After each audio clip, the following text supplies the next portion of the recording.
If knowledge is power, then ignorance must be weakness. How many people have you ever met in your life that are ignorant, who are successful, who have control of their life, that overcome challenges? Probably not many. And I would argue that their ignorance is there to punish them. They're there for suffering. So today, Solomon, we're still in Proverbs, talks about wisdom's plea. Maybe you've noticed people who are kind of dumb, right? Not just dumb, but proudly dumb. They don't care. They just want their way to be their way. You try to tell them, hey, look, there's a better way of going about what you're doing. Or someone else, they just point out a very obvious thing to them. And they get mad. They get indignant. They just want their way. They don't know that there's a way to get to their goals. They just want the reward without understanding how to get to it, or why it is that the things work the way they do. They just live in a delusion. They live in a ideology that they love, and they mock people for it. A lot of viral videos, especially, but right now everything's very political, both on the left and the right. People hold on to ideas. It's kind of tribalism, and a lot of people go out in the streets and interview these people, and they catch them in very dumb ideas. But anyway, let's read what Solomon had to say here. Wisdom calls out in the street. She raises her voice in the public square. She cries out above the commotion. She speaks at the entrance of the city gates. How long, foolish ones, will you love ignorance? How long will you mockers enjoy mocking? And you fools hate knowledge. If you respond to my warning, then I will pour out my spirit on you and teach you my words. Since I called out and you refused, extended my hand and no one paid attention, since you neglected all my counsel and did not accept my correction, I, in turn, will laugh at your calamity. I will mock when terror strikes you, when terror strikes you like a storm and your calamity comes like a whirlwind. When trouble and stress overcome you, then they will call me, but I won't answer. They will search for me, but won't find me. Because they hated knowledge, didn't choose to fear the Lord, were not interested in my counsel, and rejected all my correction, they will eat the fruit of their way and be glutted with their own schemes, for turning away of the experienced will kill them. And the complacency of fools will destroy them. But whoever listens to me will live securely and be free from the fear of danger. This is Proverbs chapter 1, verse 20 through 33. Okay.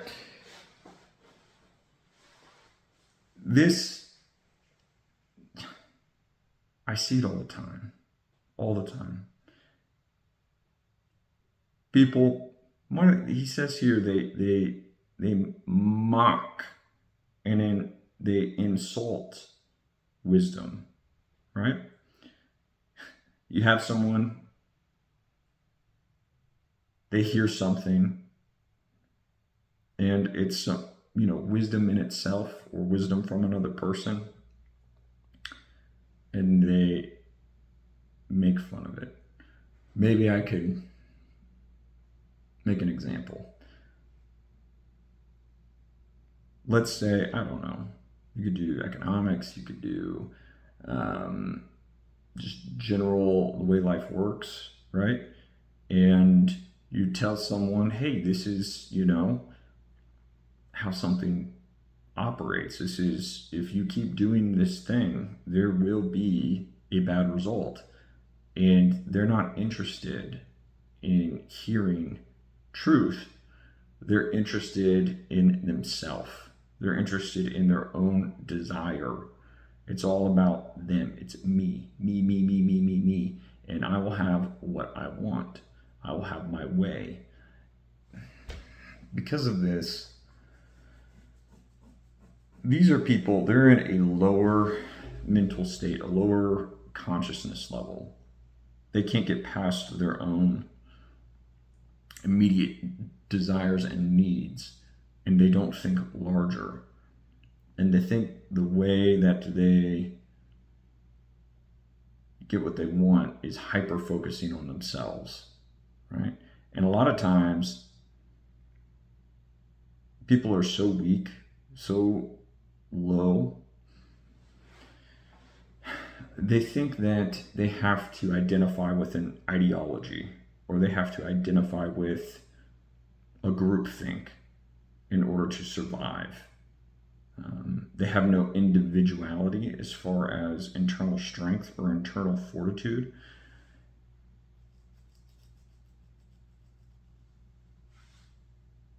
That gives them a sense of fear in the inside, a sense of fear that pushes them to go along with the crowd, let's say. This has a term. This is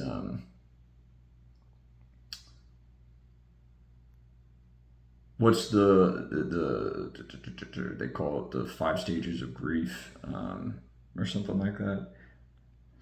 First is something like, denial, and then they mock or something like that. They insult an idea, and then they get angry, and then after they get angry, they go into defeat or depression, and finally acceptance. That's really how to summarize this whole little section right here. And at the end, wisdom mocks them for their calamity they end up in. So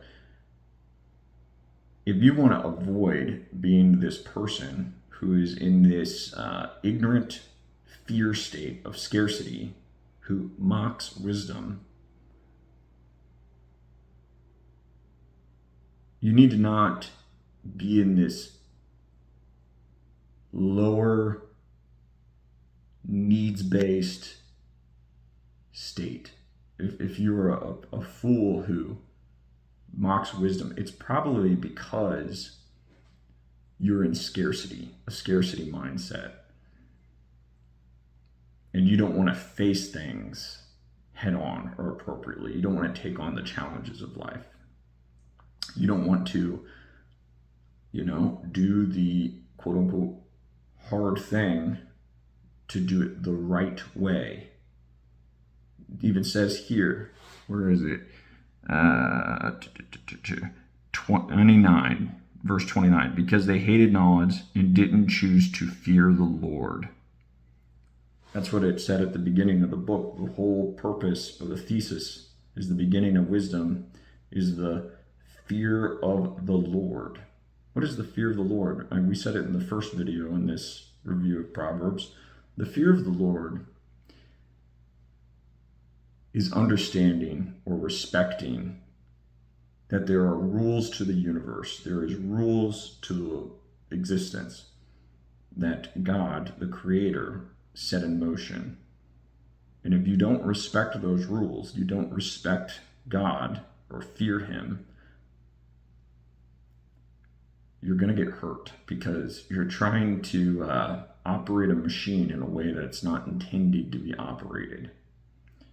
And, if you use a big machine or a power tool the way it's not intended, you can get hurt by it. You could lose a hand, you could lose an eye, you could something bad. But if you use it correctly, or if you follow the system and the rules, you accept wisdom, you take the time to understand, then you can use it to your benefit, and it can greatly help you by, doing things as they should be done. All right. Well, I think that's pretty good little reading of this for today. If you have any questions, let me know, or if we need to expand on this. But bottom line, knowledge is power. Ignorance is some form of weakness, probably. And your largest goal in life, the most important thing you can do, this is the truest thing I know, is to seek truth. It's a powerful thing, and it has many knock-on effects. I can make a whole video about that for a while. Hey, I appreciate you guys. Have a good one. Enjoy your day.